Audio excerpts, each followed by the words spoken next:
Notre Père, nous te bénissons pour ta grâce. Merci pour ta fidélité et pour ta bonté. Nous te sommes infiniment reconnaissants, Papa. Merci de prendre le contrôle, la direction de toutes choses. Merci, Seigneur, notre roi, pour ta bonté et pour ta fidélité. Merci, Saint-Esprit, de nous parler ce matin, de nous enseigner.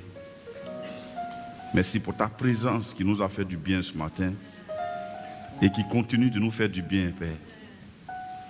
Merci pour ta grâce.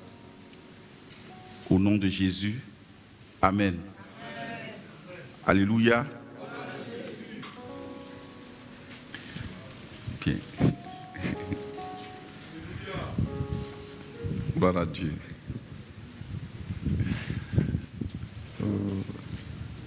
Le Seigneur est bon. Dis avec moi, le Seigneur est bon. Dis ça encore, le Seigneur est bon.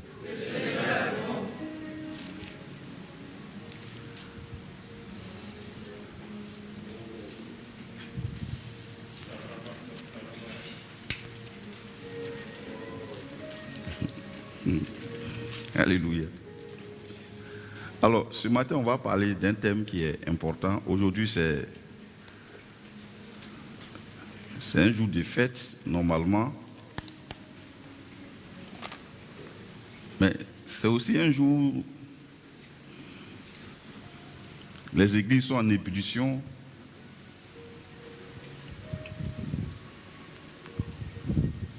Pour la seule raison que c'est le jour de la Pentecôte. Cette fête juive, au jour de laquelle Dieu a choisi de se manifester. Alléluia. C'est pourquoi le thème qu'on va traiter aujourd'hui, c'est l'onction du Saint-Esprit. Dis avec moi, l'onction du Saint-Esprit. Alléluia. On a bien dit l'onction du Saint-Esprit. Alléluia.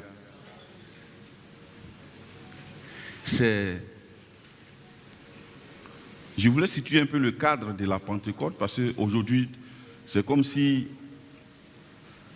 la Pentecôte est devenue la fête des chrétiens. C'est comme si c'est un jour fixé. C'est une fixation en fait. Alléluia. Mais quand on lit le Nouveau Testament, la Bible dit le jour de la Pentecôte. Le jour de la Pentecôte. Ça veut dire que c'était un jour fixe.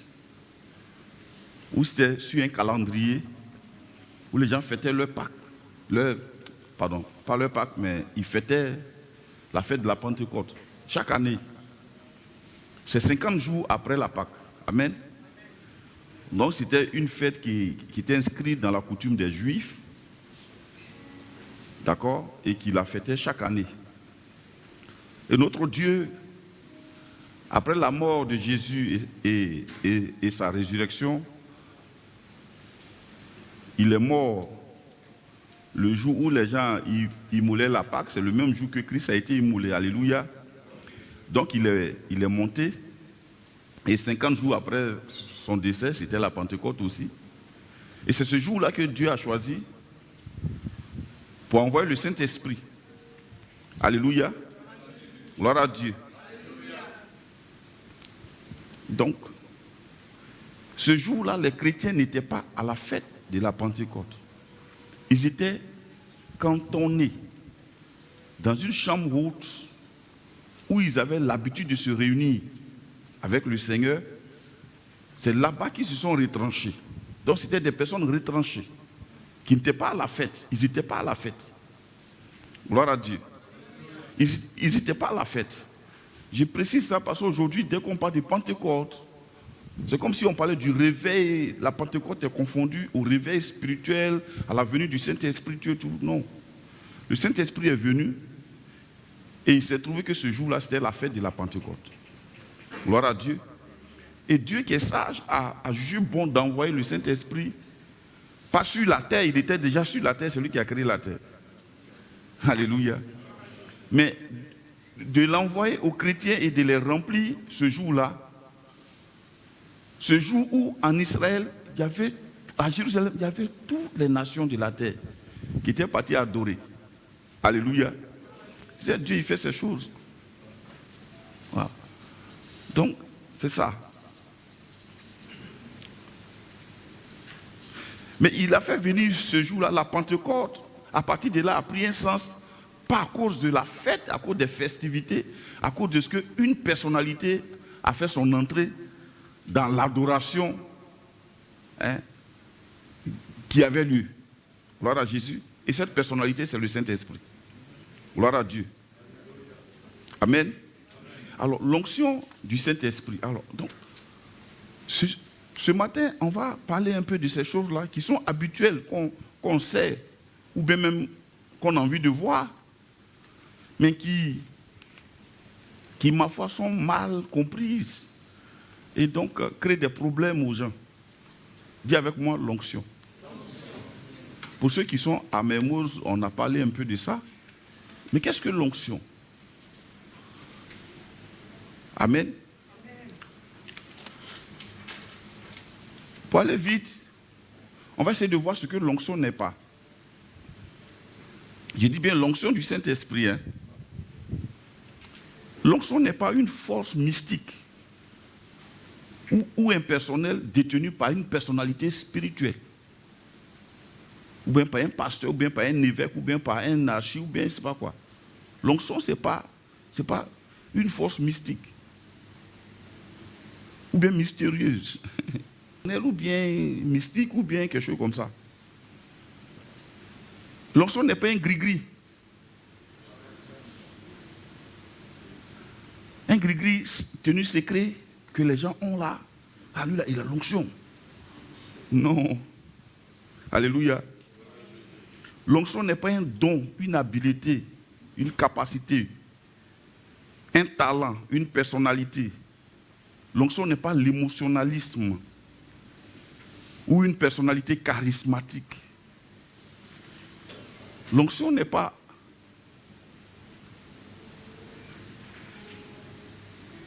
la sanctification du croyant. L'onction n'est pas une puissance mystique détenue par, je dirais même un père spirituel,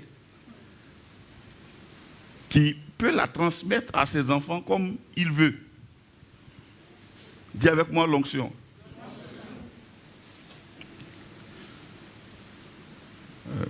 Il faut couper un peu, ou bien il faut augmenter un peu les trucs de température, les gens froids.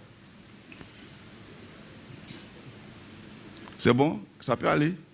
La température est bonne? Dieu est bon. Sans aller à Paris, on a la température de Paris avec nous. Ça fait du bien. Le jour que tu seras là-bas, tu ne seras pas dépaysé. Habitue-toi à 20 degrés, 22 degrés. Gloire à Dieu. Alors donc l'onction n'est pas une force secrète destinée aux seuls initiés. Gloire à Dieu. C'est ce qu'on a l'habitude de voir, non? On a l'impression que l'onction est une force secrète détenue par quelqu'un vraiment dont la spiritualité est particulière, dont, je ne sais pas moi, la sainteté est particulière, dont la piété est particulière. L'onction n'est pas ça. Dis avec moi l'onction. Alors si ce n'est pas comme ça, c'est quoi l'onction? C'est quoi l'onction? Donc on peut écrire même. L'onction n'est rien d'autre que la personne et la présence du Saint-Esprit apportant avec lui la puissance, l'autorité et les dons nécessaires pour accomplir la volonté du Père à un moment donné du ministère ou d'une assignation. Je reprends.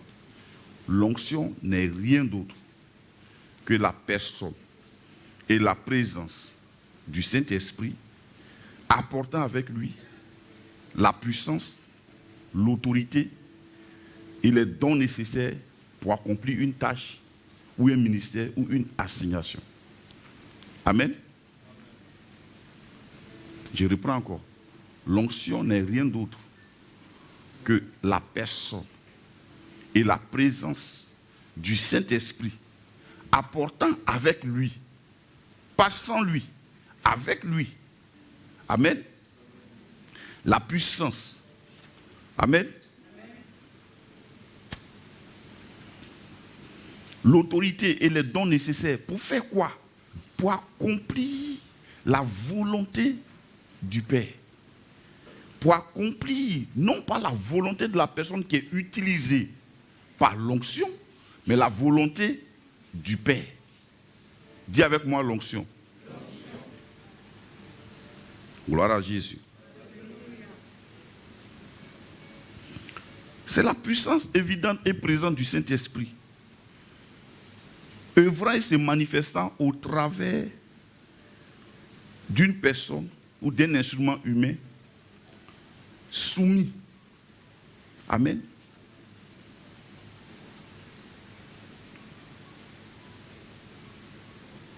Et cette puissance se manifeste sans contrainte.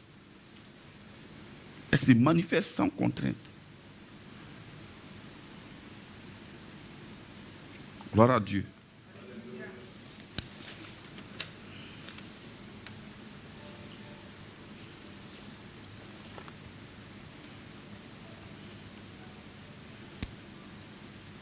On a bien compris ça. Donc, dans l'église aujourd'hui, on se soustrait des choses que Dieu a données. Si je te demandais est-ce que tu as l'onction, tu me dis, ah ben peut-être que parce que je ne suis pas encore arrivé là-bas. Alléluia. Alors pour comprendre, à la chambre haute, il y avait les apôtres, il y avait aussi ceux qui venaient de se convertir il y a juste quelques jours. Ou bien, il y avait les apôtres, il y avait aussi ceux qui venaient de se convertir il y a quelques jours. Dites avec moi le Saint-Esprit. Donc quand vous entendez l'onction, couplez ça avec le Saint-Esprit. L'onction n'est pas sans le Saint-Esprit. Et le Saint-Esprit n'est pas sans la volonté de Dieu. Do you understand? Je vous explique ça parce que les temps viennent où vous allez commencer à manifester ça. Il faut que vous compreniez ça pour savoir garder ça. Et les temps viennent aussi où vous allez voir des gens manifester autre chose que l'onction. Pour que vous ne puissiez pas vous soumettre à ce genre d'autorité. Gloire à Jésus. On prend Acte 1, verset 8.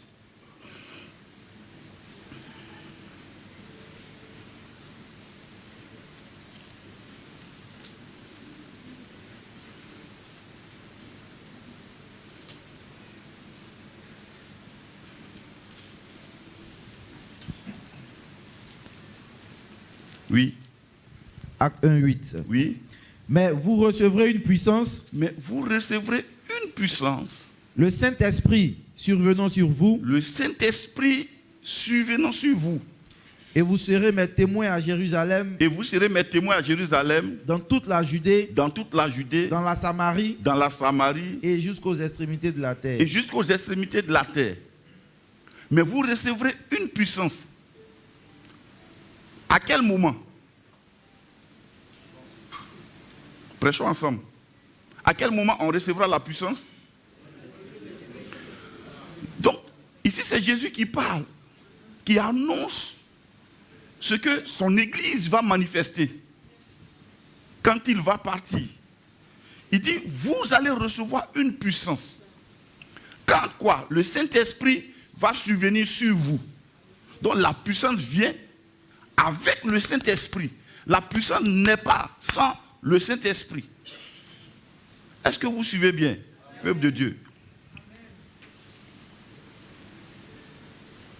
Donc ici, quels sont les candidats au Saint-Esprit, à la puissance de Dieu?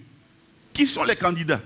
Il reprit et me dit, c'est ici la parole que l'Éternel adresse à Zorobabel.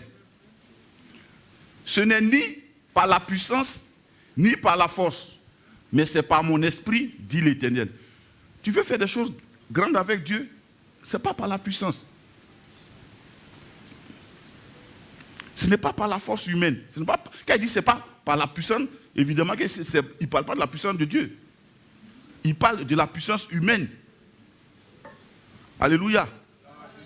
Ce n'est ni par la puissance, ni par la force. Quelquefois, tu as envie de soulever toi-même des choses. Tu penses que vraiment, il faut que tu bouges, quoi. Il faut que tu fasses quelque chose. Ouais, non. Frère, il y a des montagnes que tu ne peux pas soulever. Il y a des problèmes malgré toute ta bonne volonté que tu ne peux pas régler. Tu ne pourras pas changer ça. C'est trop lourd pour toi. La force humaine ne peut pas. Mais c'est l'action de Dieu. La seule chose que tu as à faire, c'est d'avoir la foi et de continuer dans la foi. Il y a des choses que tu ne peux pas changer, frère. Quelquefois, tu as l'impression que plus tu fais des efforts, plus la chose même grossit encore davantage. Mais repose-toi. Dis avec moi, repose-toi. Non, dis le plus fort, repose-toi.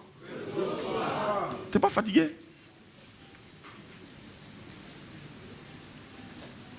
Tu n'es pas fatigué de chercher Marie là? Tu n'es pas fatigué? Repose-toi. Repose-toi. Ce n'est pas le maquillage, c'est pas ça, repose-toi. Ce n'est pas les connaissances, les branchements, les quoi, frère. On dit quoi, machin, c'est machin. On peut te présenter, et puis ça ne va pas quelque part. Repose-toi. Repose-toi. Dis à moi, repose-toi. Ah. Ce n'est ni par la force, ni par la puissance, mais c'est par mon esprit. Alors, est-ce que quelqu'un peut décider un matin de se lever pour dire, il me faut l'esprit?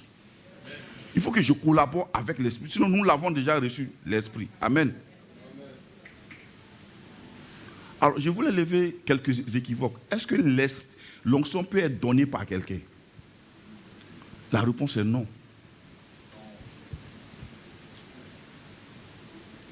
Moi, je ne peux pas te donner l'onction. Vous savez ce que je peux te donner? La bénédiction. Je peux te bénir, mais je ne peux pas te donner l'onction. La seule personne mandatée à donner l'onction, c'est le Père.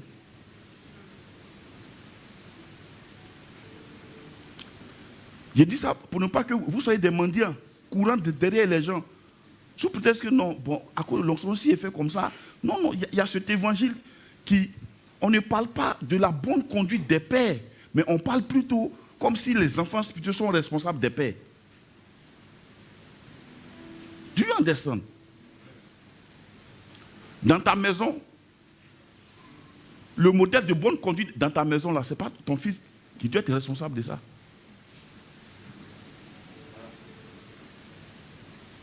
Ne lui dis pas de ne pas regarder la télé. Pendant que toi-même tu regardes la télé, ça ne passe pas. Ça ne passera pas. Ou bien?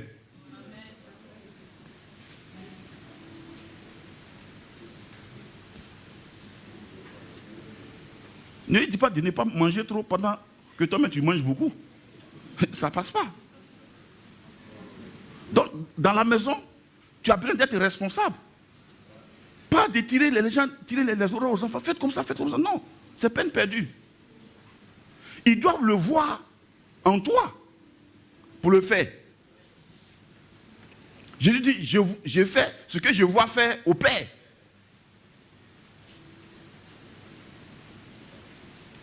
Moi, je voulais attirer l'attention des pères. Peu importe à quel niveau de responsabilité tu es, que tu sois un papa, soit à la maison, ou bien un père spirituel, tu es tout.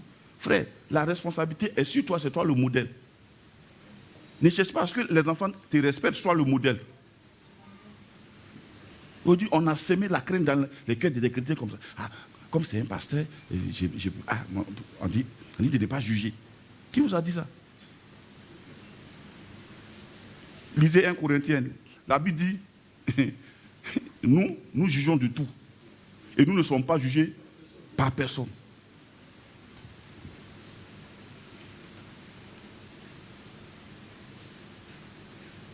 Si je divorce demain, juge-moi. Je ne peux pas enseigner de ne pas divorcer. Et demain, moi, je divorce et je prends la peine de venir t'expliquer ça. Toi, tu feras quoi? Mais tu divorceras, évidemment. Mais si tu es là, le divorce ne passera pas dans ta tête. Même si vous faites palabre, vous arrachez 2 dents, ça ne peut pas passer dans ta tête. Parce que tu sais bien que ton papa, il n'accepte pas ça. Do you understand?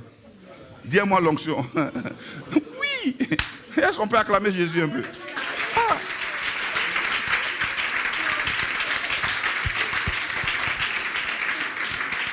Comme ça, je vais donner vraiment une orientation à tous les pères, à chaque niveau. Parce que être père, c'est une responsabilité, ce n'est pas une fonction. C'est une responsabilité. Ce n'est pas une fonction. Pour dire, c'est moi le directeur général, ce n'est pas une fonction. C'est moi le comptable, ce n'est pas une fonction. C'est une responsabilité. Être père, c'est une responsabilité. Donc si ce matin, tu étais dans les liens d'un père, quel qu'il soit, sois libéré au nom de Jésus. Si tu étais dans les liens d'un père spirituel, quel qu'il soit, qui n'est pas un modèle, sois libéré au nom de Jésus. Mon père spirituel, il parcourt le monde, mais tu le vois, il est d'une humilité gênante.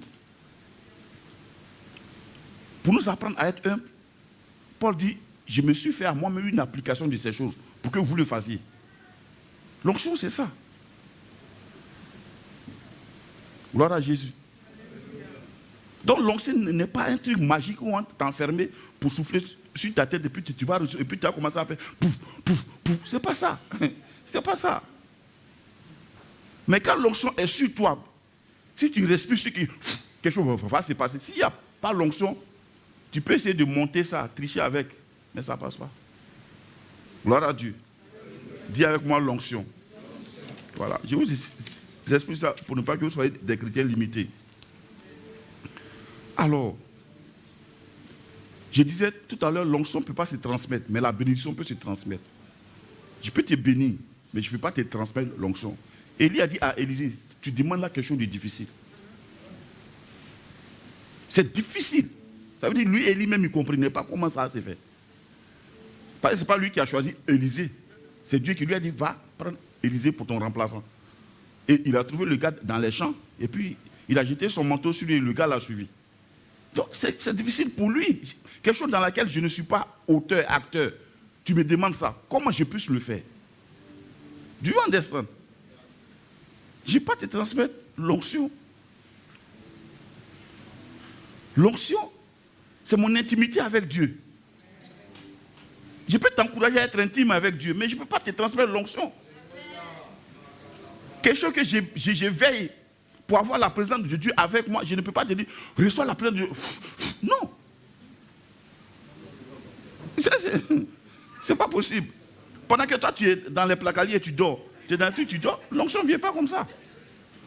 Do you understand? Oui. Tu ne peux pas être en train de manger à 23h, les bons choukouya, tout et puis tu te réveilles, l'onction est là, l'onction est là. Non. S'il y a des chrétiens choses honnêtes, personne ne tombera.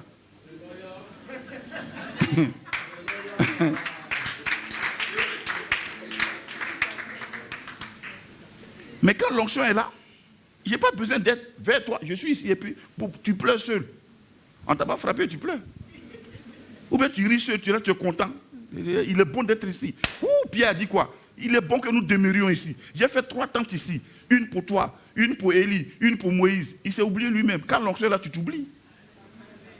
Dieu en descend. Dis-moi l'onction. Alors, comment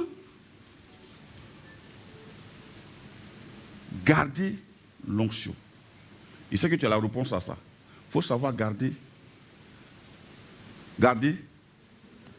Hein? C'est tout. Oh, le Saint-Esprit est une personne. C'est la personne de Dieu. Il est Dieu. Alors, comment est-ce qu'on garde ça? Frère,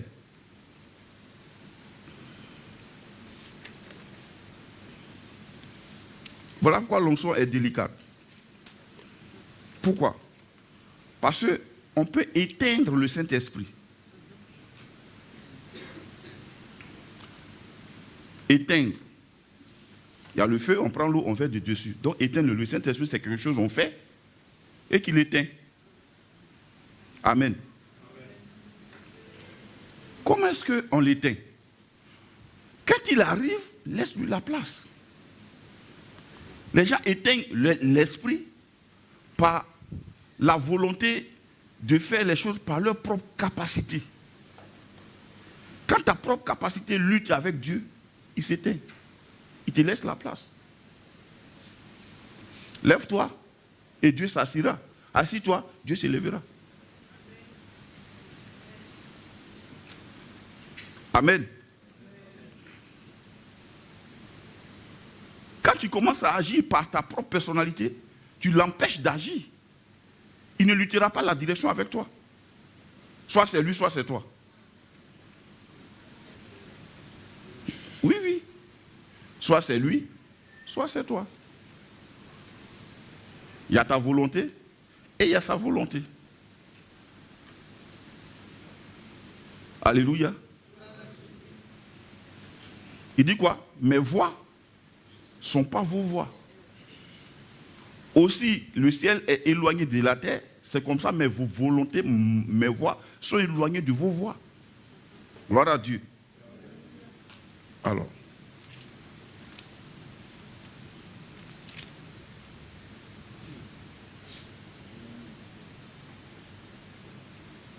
1 Thessaloniciens 5. Comment on éteint l'esprit.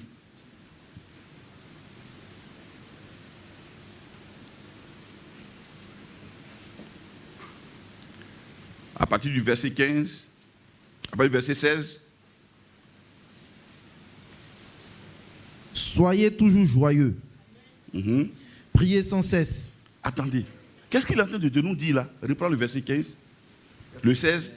Verset 16. Oui. Soyez toujours joyeux. Il dit quoi? Non, dis ça avec vie, frère. Soyez toujours joyeux. Voilà, parle fort là, le froid va se calmer. Oui. Attends, il parle à qui? Il te parle là. Il parle à ton esprit. Il dit quoi? Soyez comment? Tu sais, Dieu ne demande pas quelque chose à quelqu'un qui n'a pas. Si tu te demandes d'être toujours joyeux, c'est que tu peux être toujours joyeux. Tu choisis d'être joyeux ou tu choisis d'être triste. C'est de ta responsabilité. Dis-moi qui est de mauvaise humeur. Je te dirai, tu as choisi d'être de mauvaise humeur. L'humeur n'est pas tombée sur toi comme un nuage. Tu allais la chercher. Il y avait son bon et il y avait son mauvais. Tu as choisi son mauvais. Do you understand?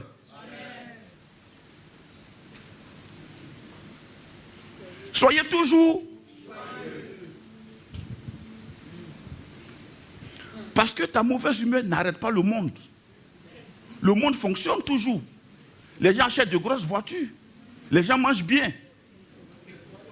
Donc quand tu es triste, tu te fais du mal. Et l'esprit étant en toi, tu l'éteins.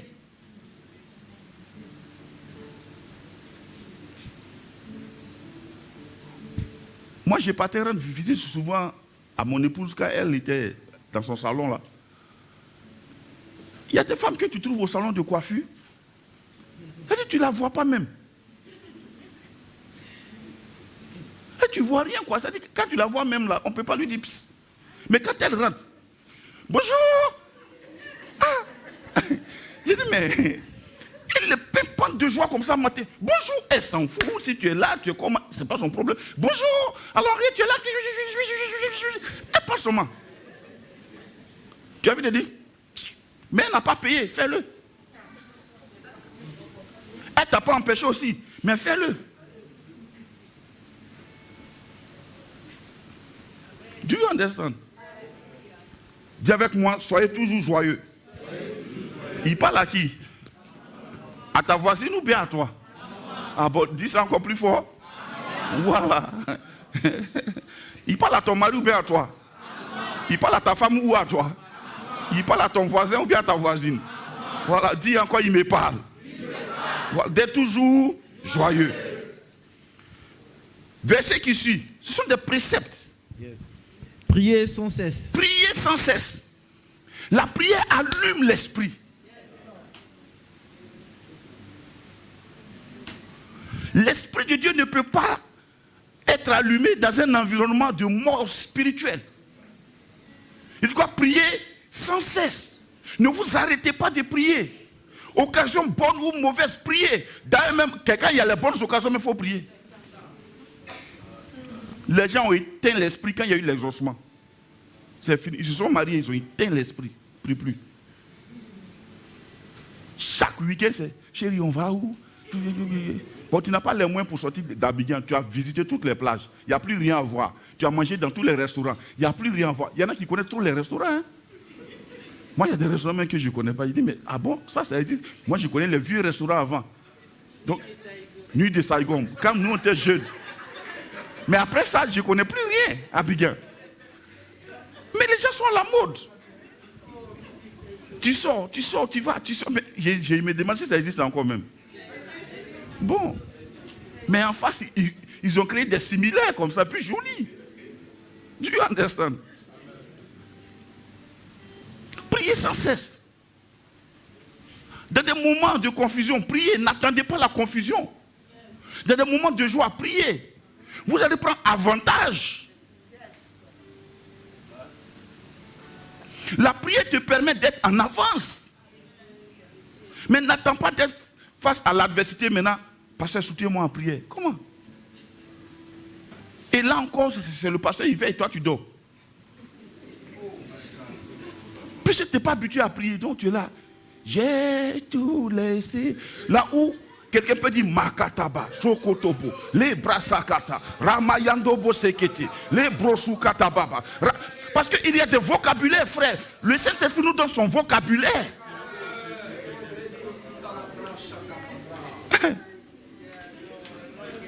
Tu pourras trouver ça barbare, mais frère, ça a un sens.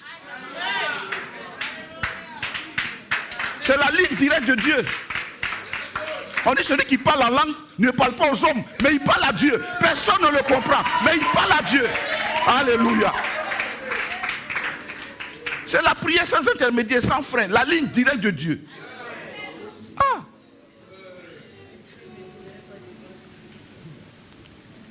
Priez sans cesse. Quand il n'y a pas de sujet, commence à parler en langue. Aïe. Parce qu'en fait, quand tu commences à utiliser le langage, il y a des mots, il y a des choses qui existent, qui n'ont pas de nom en français. Il y a des choses qui n'ont pas de nom en baoulé. Dis-moi le nom de casserole en baoulé. Ça n'existe pas. Casserole, c'est français. Mais dis-moi le nom de couteau en baoulé. Ah, ça existe. Mais dis-moi le nom de tasse. Ça n'existe pas. Tassi. C'est tout. Ça n'existe pas. Il y a des choses qui existent dans notre monde spirituel qui n'ont pas de correspondance en termes de vocabulaire dans nos langages naturels. Donc le parler en langue te permet de toucher la cible. Priez sans cesse. Priez sans cesse. Priez sans cesse. Priez sans cesse. Alléluia. En prière même, tu peux appeler ton époux. Tu es ici, tu pries. Et puis, le gars, son cœur bat là-bas. Il dit, j'ai passé là. Et puis, l'esprit m'a dit de rentrer. Makata bro sakata bababa. Le mayando bo sugata bababa. Rababa yando bo sekete. Hey! Ah! Quand Dieu a dit, si quelqu'un est en Christ, il est une nouvelle créature, c'est de ça qu'il parle. Ce n'est pas que notre forme a changé. Si tu étais gros avant d'être une nouvelle créature, tu sais, tu es gros. Tu n'es pas maigri. Mais tu es d'une autre nature qui parle aux esprits. La Bible dit l'esprit des esprits des prophètes. Hey. Tu es assis là, tu es en train de prier. Le gars passe à côté, il dit, l'esprit m'a dit de rentrer. Il n'a rien compris et puis il vient chez lui s'asseoir. Un matin, il dit, non, c'est la soeur là. En tout cas, je suis convaincu que c'est mon mari. Tu l'as invité, tu l'as convoqué. Parce que c'était devant le trône de Dieu. Lui-même, il ne sait pas ce qui se passe. Hey. Aïe. Dis avec moi, priez sans cesse. Prier, c'est différent de lamentation. Hein. Prier, c'est invoquer le Père. La Bible dit quiconque invoquera le nom du Seigneur sera sauvé. Si tu n'as pas les mots pour l'invoquer, parle en langue. Masakata. Hey. Tu commences à parler en langue. Tu réveilles l'esprit de Cyrus. Aïe. Le décideur assis là-bas. Il y a un vieux dossier que tu as déposé, ça fait longtemps. Ils vont aller le dépoussiérer. Pour ça, parle en langue. Priez sans cesse. Priez sans cesse. Priez sans cesse. La vie de prière d'un chrétien, c'est l'habitude que le chrétien a de cesser de parler aux hommes, mais de parler à Dieu.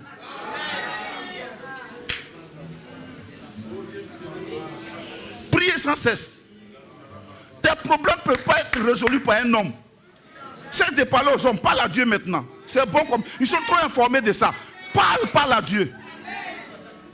Hey. La Bible, même quand Élisabeth est tombée enceinte, aucun de ses parents ne savait. C'est à 6 mois elle est partie. Quand Marie est tombée enceinte, c'est ça non? C'est à 6 mois elle est partie voir Élisabeth. 6 mois. Aucun de ses parents n'a su. Parle à l'esprit, parle à Dieu. Priez sans cesse. Dis-moi, priez sans cesse. Verset 18. Rendez grâce en toutes choses. Rendez grâce en toutes choses. Car c'est à votre égard la volonté de Dieu en Jésus-Christ. La volonté de Dieu en Jésus-Christ. Pas la volonté de Dieu partout dans le monde, non. La volonté de Dieu en Jésus-Christ. Rendez grâce à Dieu en toutes choses. Rendez grâce, c'est quoi? Dites merci à Dieu. Paul même va plus loin encore. Il dit aux Philippiens, il dit, faites connaître à Dieu vos besoins par des prières et des supplications avec des actions de grâce. C'est-à-dire, peu importe ce qui s'est passé, mais tu prends une offrande même peu, tu dis, Seigneur, merci. Tu poses une action de grâce. Merci. Apprenez à dire merci à Dieu. Il dit, car c'est à votre égard la volonté de Dieu en Jésus-Christ. Je vais vous expliquer une chose simple. Tu peux être là un matin, et puis tu as l'impression, tu es assis là, depuis là, tu il n'y a pas de chocolat. Mais quand tu vas commencer à rendre grâce au Seigneur, tu comprendras que c'est un temps favorable pour toi pour autre chose. Que Dieu te permet de préparer avant sa venue. Mais si tu ne comprends pas ça, tu seras assis là, tu dis non, je suis découragé, je suis abattu. Non. Rendez grâce en toutes choses. Frère, tu ne sais pas ce que tu vas affronter demain, même dans ton exaucement. Dieu peut te donner un travail avec un patron compliqué. Il faut que tu apprennes, il t'apprenne maintenant que, hey, comme David, il m'est bon d'être humilié afin d'apprendre tes statuts. Tu arrives là-bas, le gars commence à te presser, à t'humilier, tu démissionnes. Or, si tu avais appris, comme David l'a dit, il m'est bon d'être humilié afin d'apprendre tes statuts. Quand le gars même est en train de t'insulter, c'est comme s'il est en train de créer la joie dans ton cœur.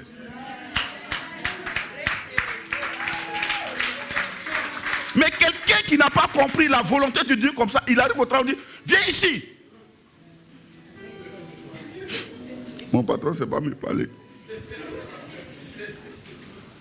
Et comme ça est dans ton cœur, tout ce qu'on va te confier comme tâche, tu vas faire ça mal. On va te renvoyer. Tu n'as pas été préparé. Rendez grâce en toutes choses. Rendez grâce en toutes choses. Rendez grâce en toutes choses. Tu comprendras qu'en fait, ce qui fait crier ton patron là, ce n'est pas sa nature. Lui aussi, on crie sur lui. Donc quand on finit de crier sur lui, c'est sur toi aussi, il va venir crier. Et ça aussi, tu vas aller crier aussi sur quelqu'un en bas.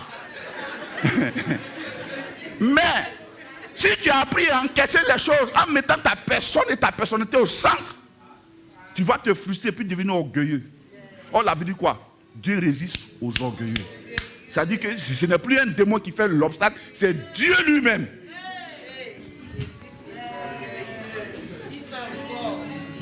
Rendez grâce en toutes choses. L'orgueil. On dit Dieu résiste. C'est-à-dire, tu viens comme ça, puis c'est Dieu lui-même. Il met son coude et puis te bloque. L'orgueil. L'orgueil n'est pas une apparence. Il y a des gens qui sont très simples d'habillement, mais ils sont orgueilleux dans le cœur. L'orgueil n'a rien à voir avec j'ai l'argent, puis j'ai pas l'argent. Il y en a qui n'ont rien, mais ils sont orgueilleux.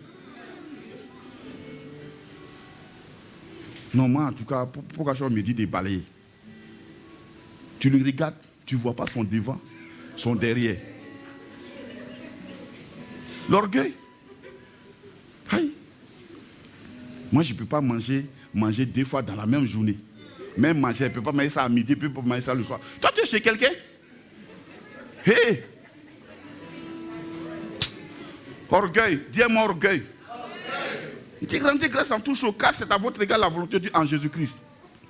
Et c'est après avoir cité tout ça. Il dit quoi après? N'éteignez pas. N'éteignez pas l'esprit. N'éteignez pas l'esprit. Il y a des choses qui éteignent l'esprit.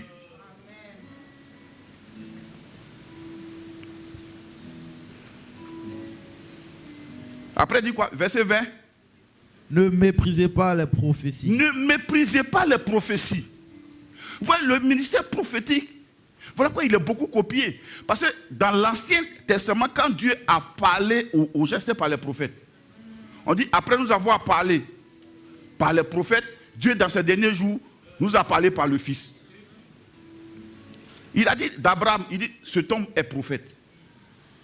Donc, les prophéties ne sont pas à mépriser. Un homme qui est en connexion avec Dieu a toujours des paroles prophétiques. Il voit toujours le meilleur en toi, que toi-même tu ne vois. Voilà pourquoi il peut te chauffer pour dire, fais bien. Tu ne dois pas faire comme ça. Toi, tu ne peux pas faire ça. Parce qu'il voit le meilleur. Oh, les hommes aiment la moyenne, la médiocrité. Ils acceptent la moyenne. Et ils pleurent pour de la moyenne. Alléluia. Ne méprisez pas les prophéties. Mais ça ne veut pas dire accepter aussi tout ce qui se dit. Il dit quoi après? Mais examinez toutes choses. Examinez toutes choses. Retenez ce qui est bon. Retenez ce qui est bon. Examinez toutes choses. Quand on parle d'examiner, analysez toutes choses. Comparez toutes choses qu'on vous a dites par rapport à la parole de Dieu. Alléluia. N'éteignez pas l'esprit. Apprenez à aimer la présence du Saint-Esprit. Vous pouvez être dans une église et puis éteindre l'esprit. Ouais, ce matin, dès qu'on est arrivé, le dirigeant n'a même pas donné un sujet de prière. Parce qu'il ne voulait pas éteindre l'esprit. C'est comme ça. Mais tu peux pas venir dire non, comme à la maison, moi j'ai préparé mes sujets de prière. Alléluia, amen, amen, amen, attendez. On va prier. Non. Là, c'est toi maintenant. On a commencé. On a commencé à adorer Dieu, adorer Dieu, adorer Dieu, adorer Dieu, adorer Dieu. Jusqu'à ce qu'on arrive à un niveau où tout le monde était dans l'exaltation. Quand l'esprit est là, frère, il y a la joie. Il y a des cris de joie. Il y a des cris de victoire. Alléluia. La Bible dit, le faible dit, je suis fort. Le pauvre dit, je suis riche. Parce que c'est vu dans le miroir du Saint-Esprit. Alléluia. Verset 22. Abstenez-vous de toute espèce de mal. Abstenez-vous de toute espèce de mal. Quand il dit abstenez-vous, ça veut dire que tu peux t'abstenir. Ça veut dire soyez dans le mouvement de tout ce qui est bien. La Bible dit ne te laisse pas vaincre par le mal, surmonte le mal par le bien. Le mal et le bien, c'est comme la lumière et les ténèbres. Je n'ai pas besoin de prier pour envoyer la lumière. Si j'ai fait ça, la lumière est partie. Je ne prie pas pour que la lumière vienne. J'ai qu'à allumer. S'il n'y a pas de bien, mets le bien. Mets le bien.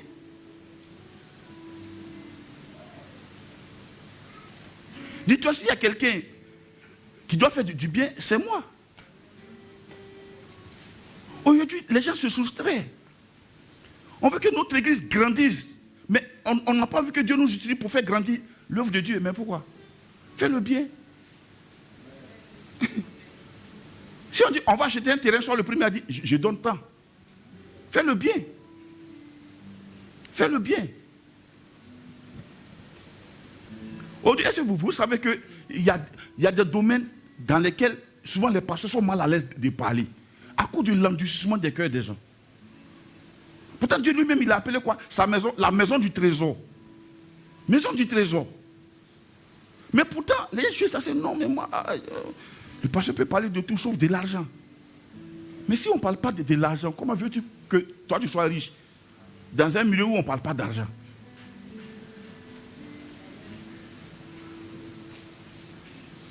Ou bien, ne choisissez pas des thèmes qui vous plaisent.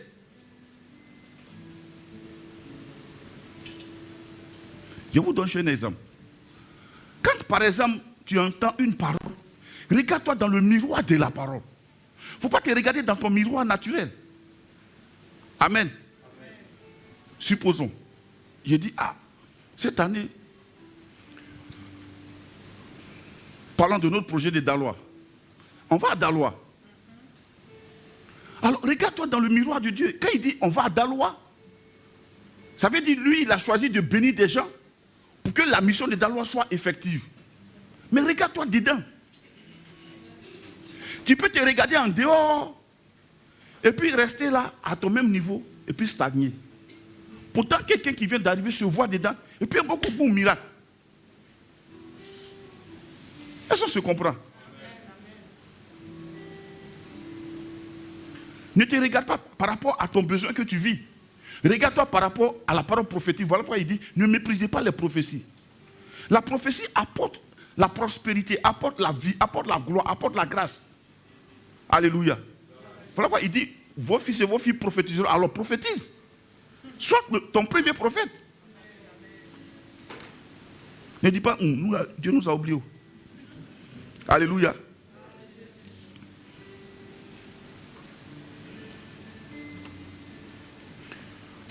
De même, on peut éteindre le Saint-Esprit, on peut aussi l'attrister. Alléluia. Éphésiens chapitre 4, je crois. C'est bon, on suit là? Ah, frère, le Saint-Esprit, c'est le plus grand bien.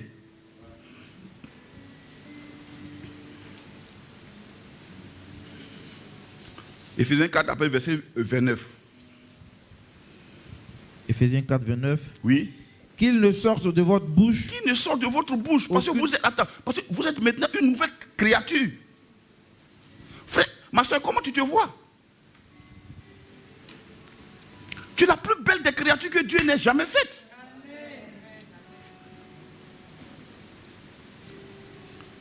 Amen. Ne lutte pas pour plaire à Dieu, tu plais déjà à Dieu. Le départ, notre point de départ, c'est à partir de ce que Christ a fait. Donc tu plais déjà à Dieu. Il a accompli tout pour toi, tout est disposé. C'est à partir de là, maintenant, nous marchons. Il y a beaucoup qui ont dans leur esprit le repère depuis son nez. Donc quand il dit, je suis vieux, il commence à parler de sa date de naissance. Non. Ta date de naissance là, c'est parce que sur ton extrait, c'est le jour où tu as accepté Jésus. Amen. Il y en a qui ont 2 ans ici. Ouais. Il y en a qui ont 10 ans. Il y en a qui ont grandi rapidement, qui ont une croissance très rapide. Mais quand on parle de rapidité chez nous, on parle de temps. Hein? On ne parle pas de ta taille, on parle de temps. Il y en a qui ont peut-être 50 ans, d'autres ont 250 ans, comme nous autres là. Oui. C'est-à-dire, il t'a projeté dans le futur comme ça. Et tu es là, tu vis, et du coup, tu deviens responsable de tout un village, de toute une famille. C'est-à-dire, ce n'est pas de ton fait, tu deviens responsable.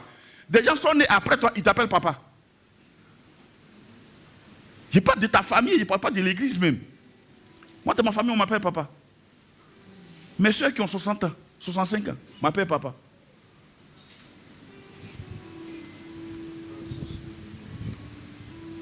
C'est mon âge. Je ne dis pas non, mais je suis plus petit que vous, non. Quand Yadou, papa est venu. Papa. Il y a des fois, monsieur est entré, on dit, papa là est venu. Il est venu. Il fallait encore. Lui là. Bon, on va aller le voir. On dit, il dort encore. Ah, d'accord.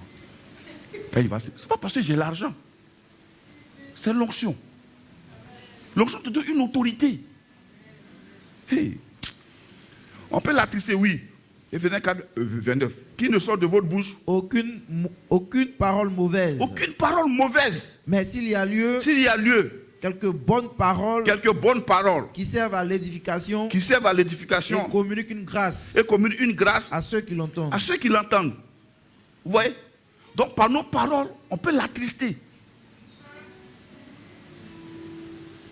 Tu sais, il y a des milieux, tu ne peux pas aller parler de nous si là-bas. Ça attriste les gens, je suis terrain, mais de quoi il parle lui là? Tu vois un peu? Ou bien tu ne veux pas utiliser des mots grossiers. Ça ne passe pas. Vous voyez un peu, non? Bon. Verset 30. N'attristez pas le Saint-Esprit de Dieu. N'attristez pas le Saint-Esprit. Quand il dit n'attristez pas le Saint-Esprit, ça veut dire, là il y a une révélation très importante là. N'attristez pas le Saint-Esprit de Dieu, oui. Par lequel vous avez été scellés. Par lequel vous avez été quoi? Scellés. Vous avez été quoi? Scellés. Oui. Pour le jour de la rédemption. Lisons ça dans d'autres versions. Parole vivante.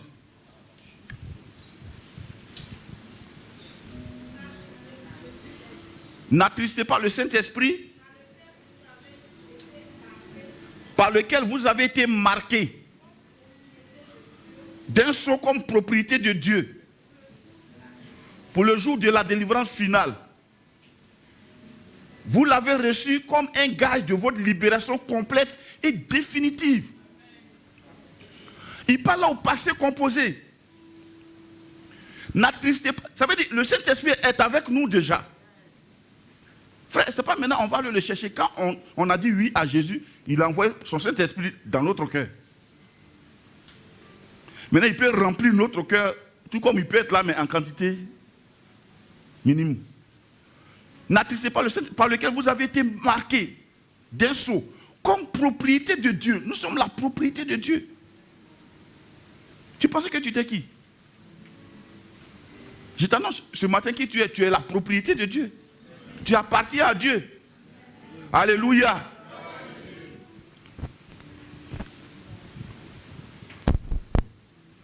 Le jour de la délivrance finale.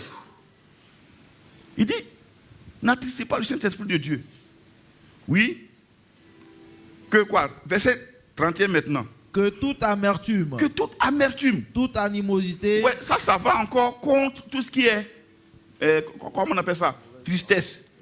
Et toute amertume, toute animosité, toute colère, toute clameur, toute calomnie, et toute espèce de méchanceté, disparaissent du milieu de vous. Disparaissent du milieu de vous. Ça veut dire qu'au milieu de nous, on doit être à l'aise de communiquer. Aujourd'hui, tu trouves dans les assemblées de Dieu, les assemblées chrétiennes, de la politique quoi. Ah, le gars là, il faut que je trouve les mots juste pour lui dire. C'est une prison. Pourquoi je chercherai les mots pour te parler? Pourquoi?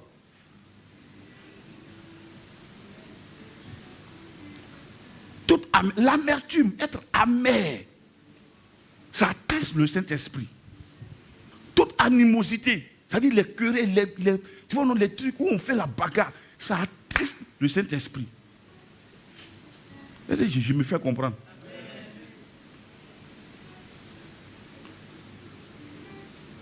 Toute clameur, les éclats de voix. La dernière fois, là même, là, il dit, moi je ne suis pas d'accord. Si ça arrive, repentons-nous vite. Ça peut arriver. Mais repentons-nous. Ce n'est pas parce que ça arrive qu'on doit prendre ça comme style de vie. Non. Dieu dit, ça ne doit pas être au milieu de nous. Amen. Toute calomnie. L'opposé de la calomnie, c'est quoi? Parler franchement et librement. On n'est pas obligé de parler dans le dos des gens. Oh, les chrétiens aiment ça. Ils appellent ça la sagesse. Mais tu es hypocrite. L'esprit n'aime pas ça. Il n'adhère pas à ça. Si tu as besoin de te laver, permets à ta femme de te dire, va te laver, chérie.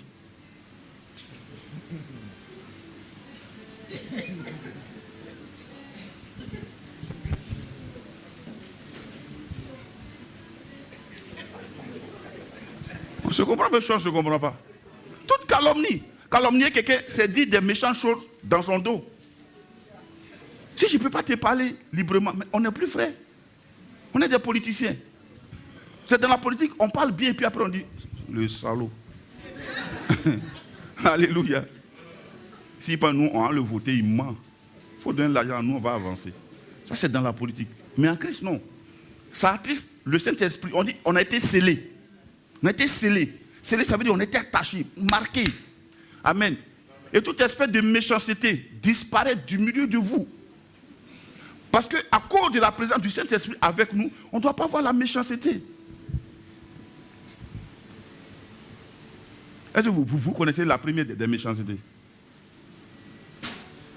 Parce que quand on parle de méchanceté, on pense que c'est le fait de ne pas donner. Oui, c'est le fait de ne pas donner. Mais le premier don là, c'est à qui? Hein? À Dieu. Si tu ne payes pas ta dîme, mais tu es méchant. Ou bien? Que toute espèce de méchanceté disparaisse du milieu de vous. Pourquoi tu retiendrais 10%? Oh, non. Tu touches 100 000, 10 000.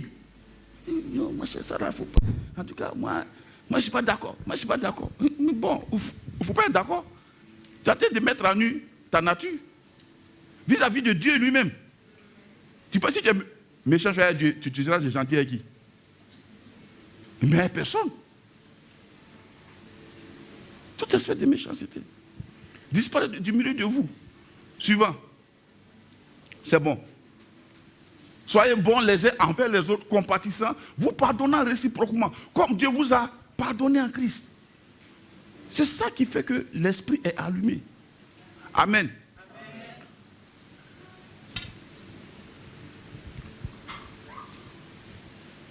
Maintenant, quand une fois on a essayé de travailler ça, normalement on ne devrait même pas lutter pour ça. Puisque l'esprit est là, quand on fait référence au Saint-Esprit, ça devient automatiquement notre nature. Ok. Le conseil que je peux vous donner en plus, faites attention de ne pas vivre par la connaissance du bien et du mal. La Bible dit, quand Dieu a créé l'homme, il l'a mis dans le jardin, il a mis aussi là-bas 2 arbres. L'arbre de la vie et l'arbre de la connaissance du bien et du mal. Et il a dit à l'homme, tu ne mangeras pas ça. Si c'était l'arbre de la connaissance du mal, on peut comprendre. Mais du bien aussi, oui. Frère, vivre par la connaissance du bien, c'est aussi mauvais que vivre par la connaissance du mal. C'est aussi nocif que ça. Amen. Il dit non. On doit vivre comment? On doit vivre poussé par les pulsions de l'esprit. En rapport avec la parole de Dieu, je précise. Parce qu'il y en a qui ont les pulsions de l'esprit, disent, ça c'est mon alliance avec Dieu. Non. Ton alliance avec Dieu n'est pas au-dessus de la parole de Dieu. Elle doit être conforme à la parole de Dieu. Est-ce que vous comprenez? Il ne faut pas se réfugier derrière ton alliance avec Dieu et puis faire des bêtises. Tu t'as dit non, c'est ce que mon Dieu m'a dit. Ton Dieu ne t'a pas dit ça, tu mens.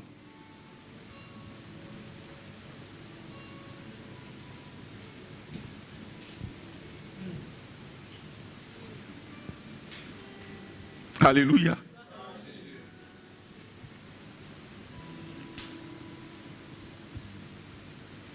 Je reviens sur ce truc-là, qui est aujourd'hui le moyen par lequel l'Église sera très salie.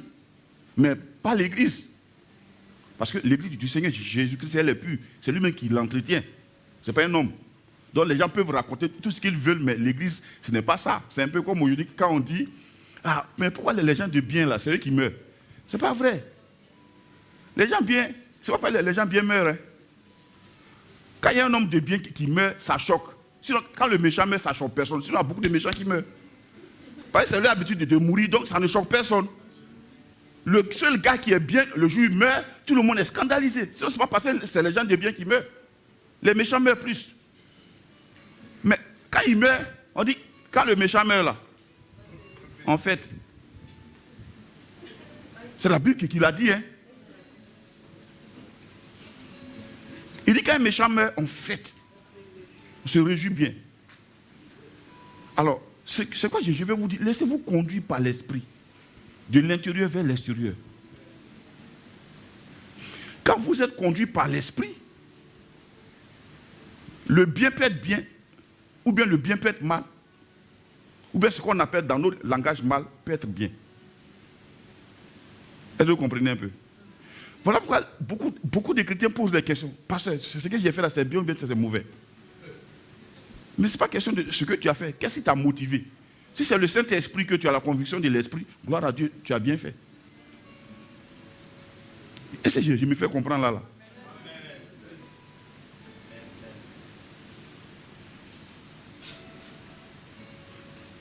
Je prends un exemple. Vous voyez le fils prodigue? La Bible, il a pris l'argent de son père, il allait dans un autre pays. Il a dilapidé tous les sous avec les prostituées. Et on l'a embauché dans une porcherie. La Bible, il regardait, et puis il avait envie de manger même les carouilles des porcs là, mais personne ne lui donnait ça. Amen. Il convoite ça comme ça, et puis il n'y a personne pour lui donner, il a faim. La Bible, il est rentré en lui-même. Et il a dit, je vais retourner chez mon père. D'accord? Suppose que toi, tu n'es pas poussé par l'esprit. Au moment où il a dit, je vais retourner chez mon père, tu le croises. Et tu lui donnes 100 000. Parce que toi, tu as trouvé un pauvre mec qui souffre et qui a faim. Tu lui as donné 100 000. Tu viens de relancer. Encore, tu viens de mettre fin à sa repentance. Do you understand? Il était sur la route de la repentance pour aller chez son père, là où il devait être. Et tu le croises, il s'est fait pitié, tu lui donnes 100 000. Ou bien 300 000. Vraiment, tu fais pitié. Tu as fini de couper l'œuvre de Dieu en lui. Tu le ramènes sur la voie encore du péché. Voilà pourquoi il faut marcher par l'esprit. C'est-à-dire marcher par l'esprit et vous n'accomplirez pas les désirs de la chair. Ce que la chair appelle pitié n'a pas le même nom chez Dieu. Le gars, il est sur la route de la repentance. Toi, tu le croises. Tu mets tes émotions là. Tu es 200 000. Il dit, waouh, ça c'est un checké. Les petites sont encore dans sa contrée. Les filles à lesquelles il a dilapidé les choses, elles ont leur rideau encore. Il retourne là-bas jusqu'à ce que les 200 000 là finissent. On l'a vu avec Abraham, le père de la foi. Dieu a dit, je vais détruire Sodome et Gomorrhe. Mais avant d'aller détruire Sodome et Gomorrhe, Dieu avait pris les rois et l'or, tout ça. Il les a envoyés en captivité dans un autre pays. Pour que là-bas, ils ne fassent pas ce qu'ils veulent. C'est pas qu'ils étaient à Sodome et Gomorrhe qu'ils étaient en train de faire ce qu'ils veulent. Abraham, poussé par les sentiments, il dit, à cause de l'or, il est parti libérer les gens là, tous leurs biens. Il est venu les établir là. On peut l'acclamer. Bravo, Abraham. Quelle a été la réaction de Dieu? Quand Dieu est venu, il a détruit Sodome et Gomorrhe. L'autre a perdu sa femme. Il serait resté en captivité, qui se serait repenti et qui serait revenu de l'autre. Parce que là-bas, tu ne peux pas faire ce que tu veux. Dieu understand. Marcher par l'esprit. Marcher par l'esprit. Beaucoup de personnes meurent parce qu'ils refusent de marcher, obéir. Il y a une pulsion intérieure qui te dit stop, stop. Et puis toi, tu continues par moralisme. Stop.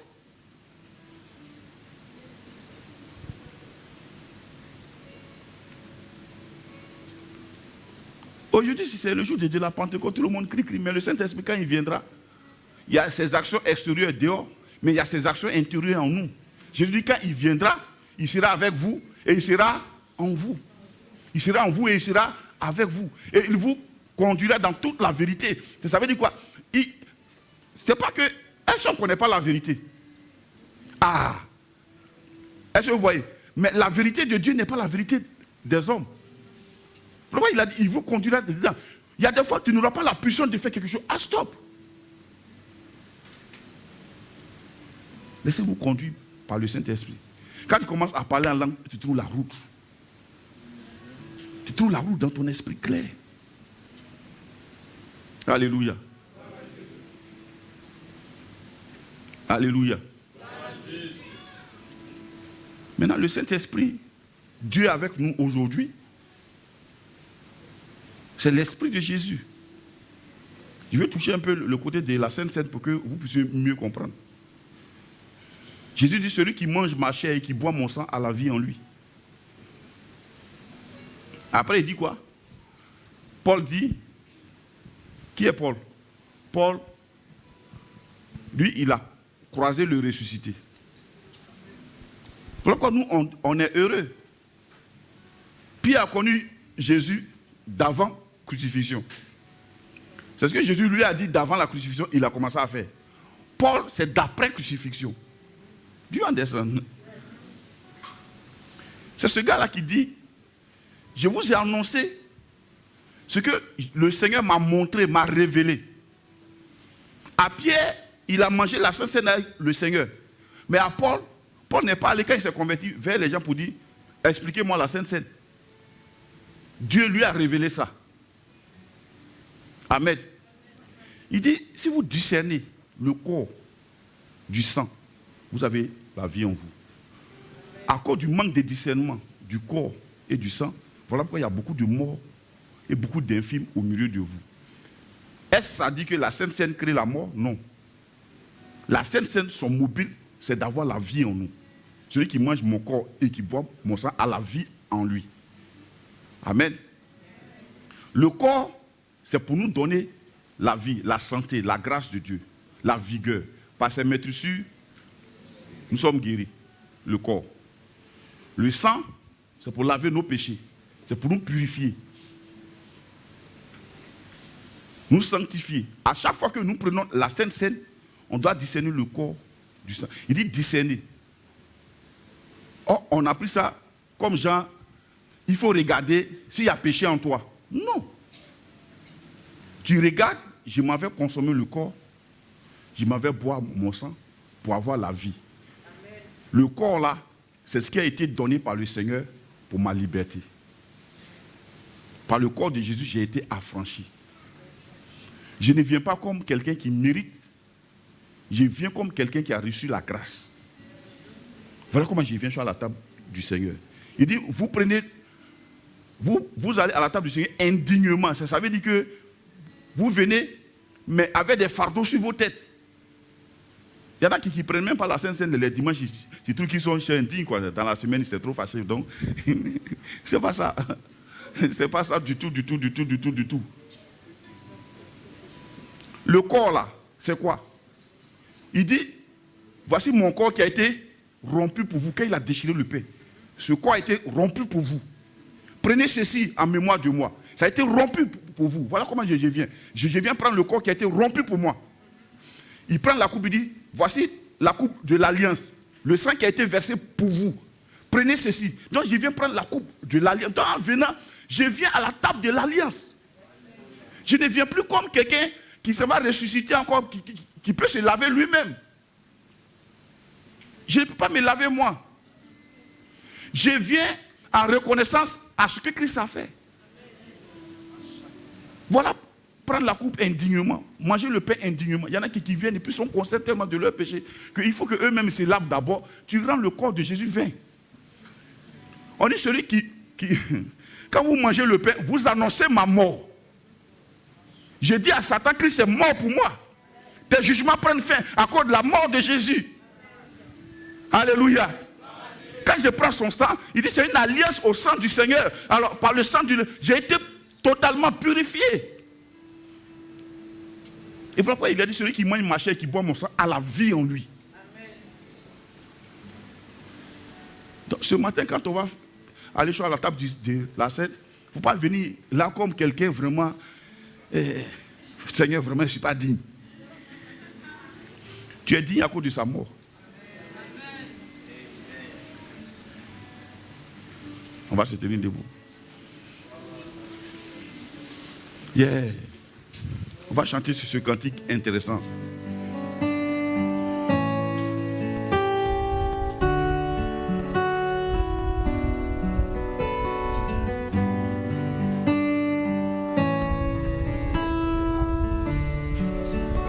Il est là ce matin, le Saint-Esprit.